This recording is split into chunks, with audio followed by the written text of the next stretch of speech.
Our film begins in Florida, and we see our young hero named Jake Portman. He's a 13-year-old boy whose life is very ordinary and boring. He was working in a small supermarket in the area and was always subjected to bullying from his coworkers.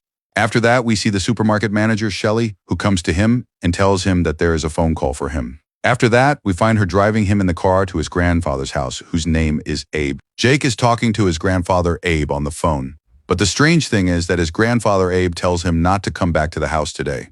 He tells him that if he comes, it will be very dangerous for him. But Jake doesn't take these words seriously because we learn that his grandfather was basically getting senile because of his age. And most of the time, he says things he's not aware of. When they arrive at his grandfather's street, they find a man standing in the middle of the road and they almost hit him. When they look at the man, they find that his eyes are completely white.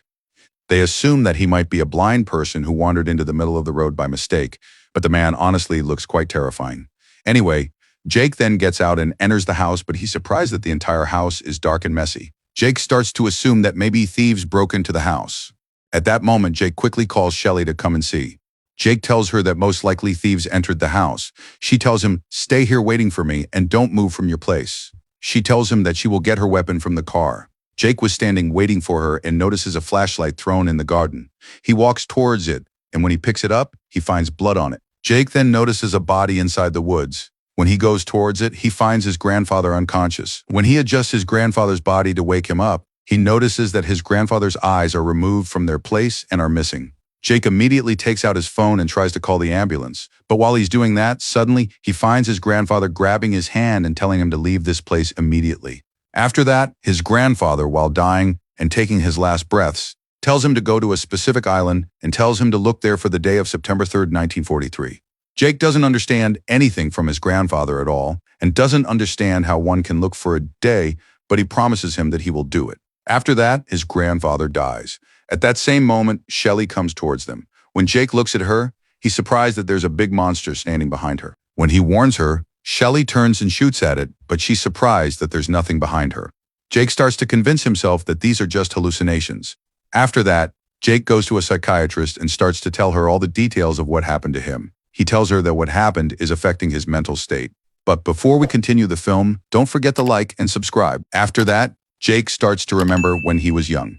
At that time, his grandfather used to tell him stories about monsters and strange creatures. He used to tell him about an orphanage with children who have superpowers, and that this orphanage is run by someone named Peregrine. The problem is that he used to actually show him pictures of these children. Jake, at that time, believed his grandfather's words and the stories he told him. But when he went to school and told them to his classmates, they would laugh at him and keep mocking the stories he told. With time, as Jake grew up, he started to get bored of his grandfather's stories and didn't want to hear any more stories from him. His grandfather started to get upset about this, but he understood that it's hard for anyone to believe his stories. We go back to the present and see Jake collecting his grandfather's belongings. But his father Frank tells him that your grandfather was a good grandfather, but he was neither a good father nor a good husband to his family. Then, when they return home, Jake's family and relatives surprise him with a birthday party. But Jake wasn't happy with what they did and was upset with them. He was wondering how they could celebrate and be happy just a few days after his grandfather died. Instead of staying to celebrate with the people, he decides to go straight to his room. But his aunt comes to him in the room and gives him a book as a gift. We learn that it was from his grandfather. When Jake opens the book, he finds a card inside.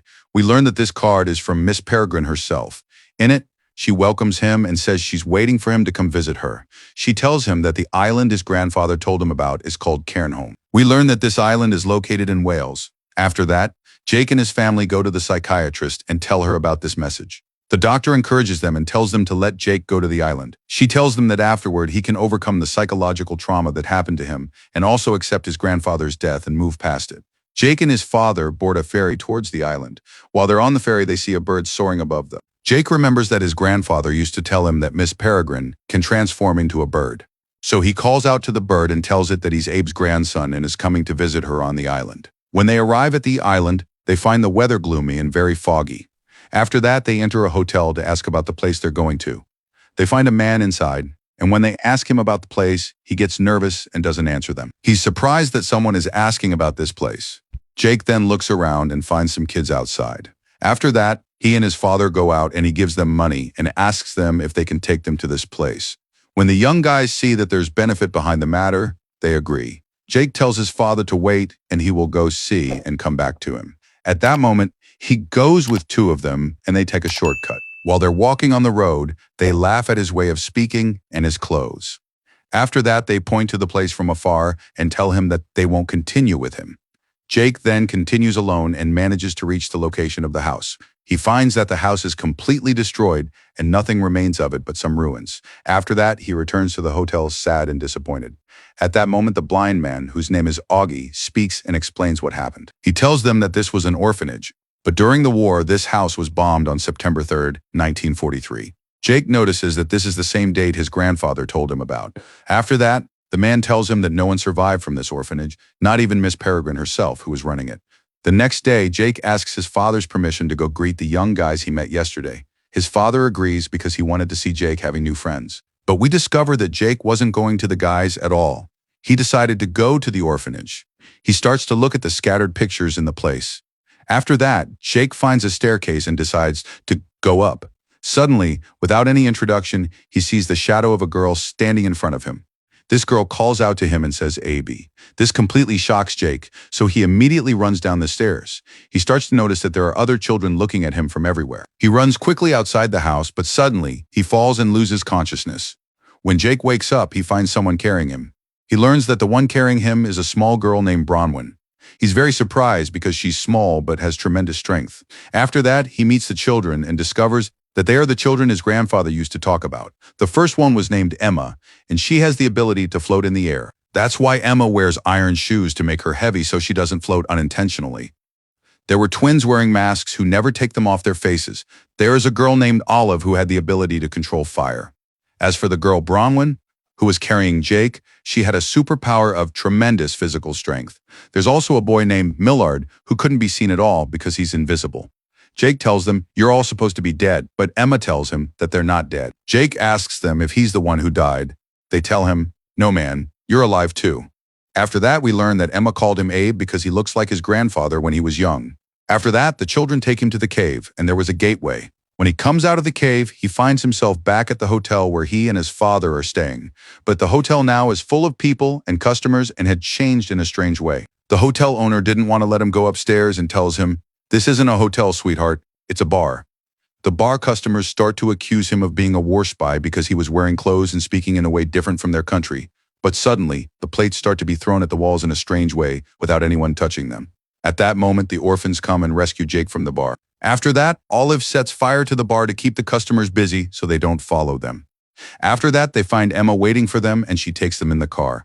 Millard says that he's the one who is throwing things inside the bar. The three of them explain to Jake that they're trapped in this same day forever, which is known as the loop. When they arrive at the orphanage, Jake sees it as it was before it was destroyed. It was complete and beautiful and full of plants and flowers everywhere. After that, he starts to meet Peregrine herself. She learns that Jake is Abe's grandson. We learn that Peregrine has a superpower related to time. That's why she was able to trap them in a time loop so they could stay alive. This is because, as we learned, this orphanage would be destroyed in the war. After that, Peregrine offers Jake condolences for his grandfather's death. When he wonders how she knew, she tells him, "If Abe were alive, he would have definitely come with you." After that, they sit and drink tea in the garden. There, Jake meets other orphan children. Among them was Fiona, the girl who can control plants. She was the one who made the beautiful flowers and plants around the orphanage. And Claire, the girl who has a second mouth in the back of her head and can eat from it. And Hugh, the boy who has a whole beehive living inside his body. And Horace, the boy whose dreams all turn into reality projections. After that, Fiona comes and tells Peregrine that the police are knocking on the door and want to conduct an interrogation about what happened at the bar. Peregrine goes to talk to the police. After that, Emma ties a rope around her waist and asks Jake to hold her so she doesn't float away. Then she takes off the iron shoes and starts to float upward. This was to return her squirrel to its home up in the tree. After that, Jake pulls her back down to the ground. Emma tells him that Abe used to do this for her all the time. It's clear that Emma still can't accept that Abe died. It seems Emma was in love with Abe. In one of the rooms of the house, Jake meets a boy named Enoch. He was the most terrifying boy of them all. He could also move dolls in a magical way as if they had souls. Enoch starts to show off his talent and shows him two dolls made of human bones. He starts to put small hearts in them, and the two dolls start to fight each other. When dinner time comes, Emma helps Jake get ready and gives him a tie and ties it for him. At the dinner table, Enoch shows annoyance and jealousy of Jake. Hugh's bees start to fly out of him into the air, so he wears a hat to keep the bees in. The children ask Jake about the future and what it looks like, but Peregrine interrupts them and tells them that they can't know anything about the future because it's very dangerous. Claire doesn't want to eat, but Jake encourages her to be natural with herself, so Claire shows off and eats the food with her back mouth. After that, Enoch asks Jake about his superpowers. Jake responds and tells him that he's a normal human and doesn't have any superpowers. Here, Enoch tells him, "Then why are you sitting with us if you don't have superpowers?" He tells him it's better for him to leave, especially since the kids here were attached to Abe, and he left them and walked away. Emma leaves her food and walks away when Enoch talks this way. In the hall, Peregrine is talking on the phone. It's clear that the one talking to her is Abe when he was still young. After that, they take all the children and go watch the night movie. There, Horace starts to project his dreams on the wall. Usually, they're random dreams, but sometimes they're visions of things that might happen in the future. Suddenly, a woman appears in the dream, sitting on a wheelchair, surrounded by people who look evil, walking with her as if they're protecting her. After that, the dream changes and a scene appears of Emma and Jake facing each other in a restaurant. This makes Peregrine very worried, and she stops the projection immediately. She asks everyone to go outside to do the reset. After that, everyone goes out to the garden and puts on their masks. Here, the planes that will bomb the orphanage arrive. The moment the bomb is about to fall, Miss Peregrine rewinds the day back 24 hours, and that's how the whole day starts from the beginning. This is what's called the loop. After that, we learn that if any of them goes outside this loop, they will die. This is because all the years that passed will come back to them, and they will age rapidly. After that, Emma takes Jake, and they go to the cave. Jake shows her the phone, and she's very amazed because it's the first time she's seen something like it. They decide to take a picture together. At that moment, a bird enters the cave, hits the wall, and falls. Emma runs to it quickly and takes it back to the house to treat it. At the same time, Jake goes back and finds his father, Frank, looking for him everywhere. When his father asks him where he was, Jake tells him, "I was with my friends." While they're walking, suddenly a farmer calls out to them, and we learn that all his sheep died without any reason. At that moment, his father says, "Jake is innocent, I swear. He was out with his friends all day." But the strange thing is that the boys were actually there, and they told him that he wasn't with us. His father realizes that his son was lying to him. After yelling at him, he told him, "From now on, I won't let you go anywhere alone." When they return to the room, we learn that Jake had taken a letter from Peregrine's house. We learn that his grandfather had written this letter to her, warning her in it about a gang led by a man named Mr. Barron. He also mentions the name of another lady named Avocet and says that she must make a new loop as soon as possible. After that, Jake and his father Frank go to the beach. There, they meet an ornithologist named John. When John learns that Frank wanted to photograph birds, he tells him that it's forbidden. Frank gets upset and decides to go back to continue sleeping at the house. This gives Jake the opportunity to go out alone, but he finds the scientist John standing in front of the house, so he decides to sneak away and runs to the orphanage again. There he finds Peregrine standing and treating the bird. Here he discovers that this bird is Avocet, and she's the same lady his grandfather talked about in the letter, and also the same lady who appeared in Horace's dream. He understands that she's like Peregrine and has the ability to transform into a bird. Jake asks Peregrine about Mr. Barron, but she refuses to answer and evades the conversation. After that, Jake goes to meet Enoch and Olive. Enoch tells him, "If you want someone to answer your questions, I can introduce you to him." After that, Enoch takes him to the room of a boy named Victor. Victor is Bronwyn's brother. When he sees him, he finds that his eyes are missing in the same way his grandfather died. Enoch uses his ability and moves Victor's body like a puppet to scare Jake. Jake gets terrified and runs from the room. After that, Peregrine enters and hugs Victor and keeps crying, as if she's dealing with a living child, not just a corpse. After that, Emma takes Jake to her secret hideout, which is a sunken ship at the bottom of the sea. At first, Jake thinks he's going to drown, but Emma uses her ability and makes a bubble around his head so he can breathe. After that, she controls the air and pushes all the water out of the ship. She takes out an old box that Abe had left for her. Inside this box are pictures of strange people, and among them is a picture of Mr. Barron. As soon as Jake sees the picture, he recognizes him immediately because he's the same person he saw the night his grandfather died. Emma tells him that Barron is a gang leader who hunts loops and destroys them. She also tells him that Jake is peculiar and he's one of them, and that he has a special ability like them. But Jake refuses to believe this and insists that he's a normal person. That's why Emma takes him to prove the truth to him. They go to a place near the house and find Peregrine standing holding a crossbow. She had drawn on the ground with chalk as if she'd made a trap. Suddenly, a giant monster appears, and it was without eyes. But no one could see it except Jake, not even Peregrine herself.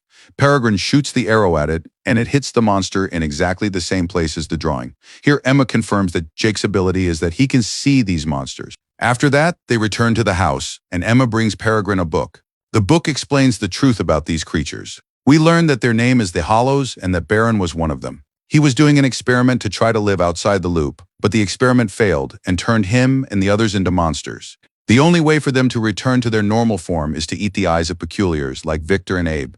The more eyes they eat, the closer they get to human form. Here, Jake understands the terrifying truth that Baron is the one who killed his grandfather. At that moment, Miss Avocet wakes up and returns to her human form. But Peregrine is afraid that Baron might attack the orphanage, so she decides that they must leave the house and must look for a new loop quickly because Baron has become very close to them. Emma and Jake fight because Jake doesn't want to leave his life and stay with them in the loop. He decides to go back through the gateway. Jake returns to the beach and finds his father, Frank, very worried about him and looking for him. At the same time, they find shocking news. The blind man named Augie was killed, and his eyes are also missing, in the same way his grandfather died. Here, Jake understands that Baron has become very close, and he must warn the children quickly. But his father prevents him and warns him that the matter is dangerous for him. But Jake runs towards the cave, and his father and the ornithologist John try to catch up with him. The scientist John manages to reach him, but suddenly he confesses to him that he's not a normal human and transforms into the form of Dr. Golan, who was his psychiatrist. Then he shocks him even more and transforms into Baron himself. After that, Baron grabs Jake and threatens him with a weapon coming out of his hand, putting it on his neck. He starts to threaten him to say what he wants and forces him to take him to Peregrine's orphanage. At the same time, the children in the house are preparing themselves to escape. Suddenly, Baron enters the house and starts to threaten everyone. He threatens Peregrine and forces her to transform into a bird immediately and come with him, or he will kill Jake and all the children in the house. Faced with this threat, Peregrine has no choice, so she agrees to save the children. But before she leaves, she instructs them to protect themselves well. She transforms into a bird, and Baron takes her with him and leaves to carry out his experiment. Baron knows that the Hollows are coming to attack the house, so he doesn't care about the children's fate. After that, the children try to secure the place quickly, but the problem is that they won't be able to see the enemy. But they remember that their only hope is Jake, because he's the only one who can see the Hollows. But the Hollows' attack actually begins, and the Hollows enter the house. After that, everyone runs towards the window and manages to escape and reach the tree outside. At the moment before the catastrophe happens, the bomb falls on the house and ends everything, eliminating the Hollows inside it.